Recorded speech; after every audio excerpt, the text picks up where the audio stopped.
Почитувани, Македонија се наоѓа среде огромна економска криза поради лошите, погрешните и ненавремени мерки на владата на Ковачевски. Граѓаните според последните податоци на Заводот за статистика се соочуваат со инфлација од 6,7%.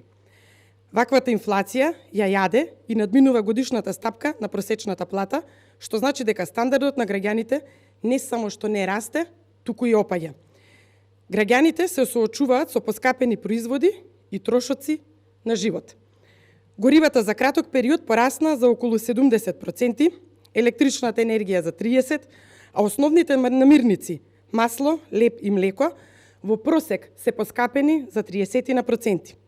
Со истите плати и пензии се купува помалку и помалку производи.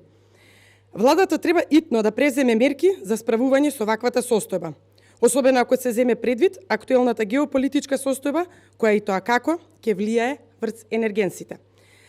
Растот на цената на енергенсите влијае и на домакинствата, како и на стопанството. Владата треба да почне да размислува да ги укинува и да ги намалува даноците и таксите на сите оние производи кои граѓаните ги користат секојдневно, а поради повисоките цени им го нарушуваат стандардот. Имено, ВМРО ДПМНЕ ќе бара преку Собранието на Република Македонија наместо 5% повластена даночна стапка за промет и увоз на производи за човечка исхрана да биде 0, односно да не се плаќа данок. Понатаму, ќе бараме за топлинската енергија за грејење наместо 5% данок да нема. Овие барања да бидат со важност од денот на носењето на законските измени, заклучно со 31.12.2022 година. Исто така ќе бараме продолжување на важноста на повластената даночна стапка од 5% за електрична енергија и после 1 јули, како и ќе бараме намалување на акцизата за нафта и нафтени деривати за 50%. На овој начин, кај нафтата и нафтените деривати, покрај намалувањето на акцизата, ќе дојде до намалување на обврската за ДДВ поради намалената основица.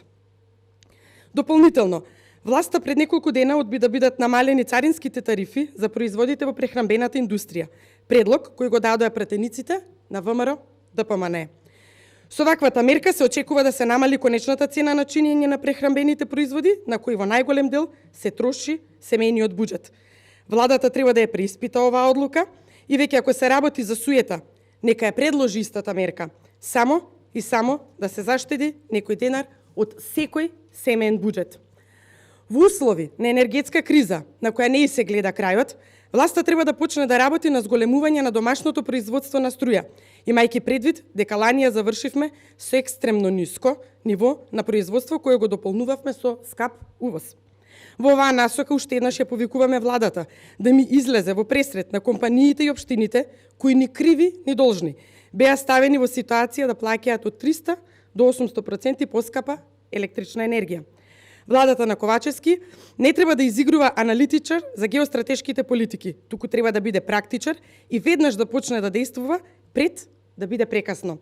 Македонија не смее оваа криза да ја дочека неподготвена, како што ги дочека енергетската криза и здравствената. Сите земји во регионот веќе се снабдуваат, прават залихи, стратегии, подготвуваат конкретни економски чекори како да го заштитат своето стопанство и стандардот на својот народ. Дел од државите веќе најавија дека нема да извезуваат производи кои се од животен интерес за нив, што значи дека ако не преземеме наскоро мерки, потоа ќе треба скапо, многу скапо да ги плаќаме. Наместо гол маркетинг и гола политика, го повикуваме Ковачевски да излезе од стакленото звоно и да види каква е вистинската состојба. Монтираните видеа нема да му помогнат на граѓанинот, исто како што и шминканите бројки и веселата математика на владата нема да му помогне да го преживее месецот. Ви благодарам.